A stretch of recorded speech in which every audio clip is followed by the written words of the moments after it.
ایک چیز آپ بازار سے جائیں خریدنے، اس سے پوچھے بھائی یہ میں آپ سے نقد خریدنا چاہتا ہوں، یہ کتنے کی دو گے؟ وہ کہ میں 10 روپے کی دیتا ہوں۔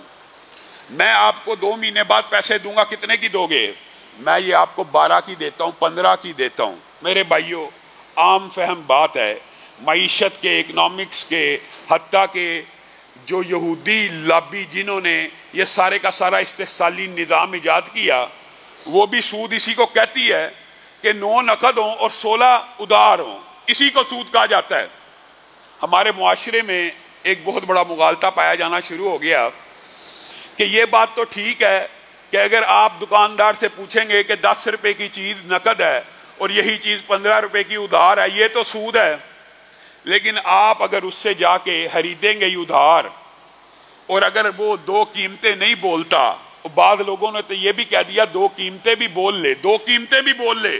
بعض علماء کا یہ فتویٰ بھی موجود ہے کہ اگر وہ کہ 10 روپے نقد اور 15 روپے ادھار، تو ان میں سے تم کسی ایک پہ اتفاق کر لو، معاذ اللہ یہ سود نہیں ہے۔ بعض علماء کا یہ فتویٰ بھی موجود ہے۔ لیکن میرے بھائیوں، اگر یہ سود نہیں ہے تو پھر سود کس بلا کا نام ہے؟ سود پھر کہتے کس کو ہیں؟ سود کہتے اس کو ہیں کہ وقت کی وجہ سے قیمت کا اتار چڑھاؤ ہو جائے، وقت کی وجہ سے قیمت کو بڑھا دیا جائے، اسی کو سود کہتے ہیں۔ اگر 9 نقد اور 16 ادھار بھی سود نہیں ہے تو سود کس بلا کا نام ہے؟ پھر ہم نہیں بتا سکتے۔ علماء کے احترام میں، دوسرے موقف کے علماء کے احترام میں میں بات کو طول نہیں دیتا، لیکن آپ کو یہ بات سمجھانا چاہتا ہوں میرے بھائیوں، جب بھی کسی چیز کی 2 قیمتیں دکاندار بول دے، نقد 9 کی دوں گا، 12 ادھار کی دوں گا، اب یہ 9 روپے ہی کی چیز جائز ہے، 12 کی چیز سود ہے، سود ہے اور سود ہے، اس کے علاوہ کچھ نہیں ہے۔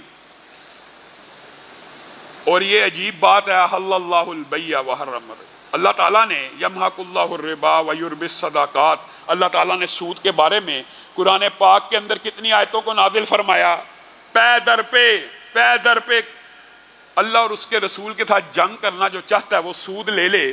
کیا اللہ اور رسول کے ساتھ جنگ جیتی جا سکتی ہے؟ سود لینے والا بظاہر آپ کو کامیاب نظر آ سکتا ہے کہ سود لے کے اس نے کاروبار کیا، پیسے لے کے اس نے ملیں لگا لی، پیسے لے کے اس نے شوگر کی انڈسٹری لگا لی، سود پہ پیسے اٹھا کے سیمنٹ کی فیکٹریاں لگا لی، بظاہر آپ کو کامیاب لگے، لیکن یہ بظاہر کامیابی جو ہے یہ حقیقی کامیابی نہیں ہے۔ اللہ اور اس کے رسول کے ساتھ جو جنگ ہے وہ کبھی جیتی نہیں جا سکتی۔